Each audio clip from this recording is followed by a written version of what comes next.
Donc la décennie 1930 marque en quelque sorte l'apogée de ces pèlerinages d'empire, l'apogée de cette ingérence de l'Europe dans l'organisation du Hajj. La Deuxième Guerre mondiale est marquée par l'absence des empires, alors que la Première Guerre mondiale avait entretenu la fiction de la continuité. On s'aperçoit pendant la Deuxième Guerre mondiale qu'en 1942, les Britanniques sont absents. L'Inde ne participe pas au Hajj. En 1942-43, il n'y a pas non plus de pèlerinage organisé au départ de l'Afrique du Nord. Donc il y a en quelque sorte un vide. Ce vide va profiter à l'Égypte. Dès cette époque, l'Égypte, le Caire va être le siège de la Ligue arabe à partir de 1944-1945. Et donc, il y a une forme de reconquête nationale très claire à partir de ces années-là. Les Égyptiens viennent très nombreux au Hajj. Et puis après, les après-guerres. Les après-guerres, l'Inde, qui est quand même le cœur d'empire des Britanniques, accède l'Inde et le Pakistan à l'indépendance en 1947. L'Indonésie en 1949, que reste-t-il? La France.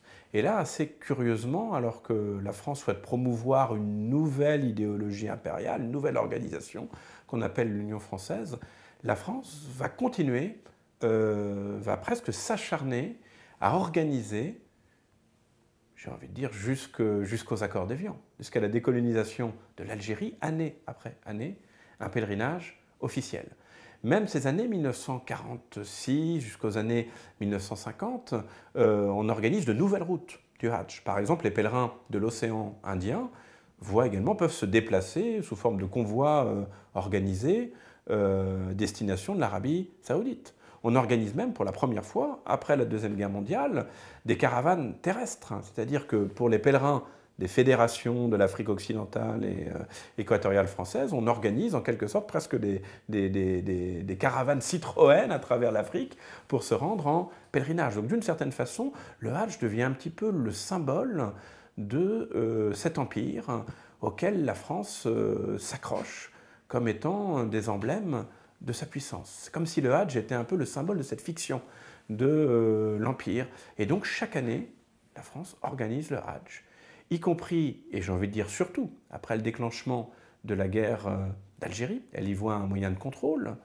En 1956, c'est la guerre de Suez, et donc la rupture des relations diplomatiques entre l'Arabie saoudite et la France. Que se passe-t-il? La France continue toujours à organiser en pleine guerre d'Algérie un pèlerinage officiel.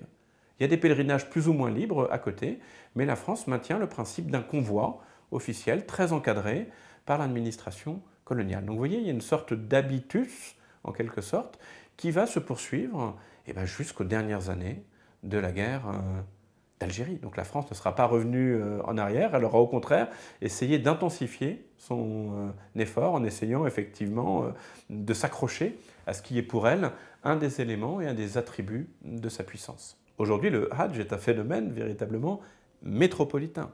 Aujourd'hui, c'est entre 20 000 et 30 000 de nos compatriotes qui font leur pèlerinage tous les ans, d'âge, de milieux, d'origines différentes.